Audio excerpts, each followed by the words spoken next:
Warren County in northwestern New Jersey until 6:45 p.m. At 2:45 p.m., Doppler radar indicated thunderstorms producing heavy rain in the Warren area. Between 0.5 and 1.5 inches of rain. 0.5 inches in 1 hour. Additional rainfall amounts of 0.5 to 1. Flash flooding is ongoing or expected to begin shortly. Hazard: flash flooding caused by thunderstorms. Source: radar. Impact: flooding of small creeks and streams, urban areas,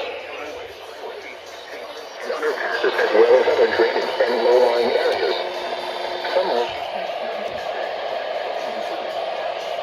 Washington, High Bridge, Clinton, Oxford, Glen Gardner, Hampton, Lebanon, Collie, Farm, Arundel, Pleasant Valley.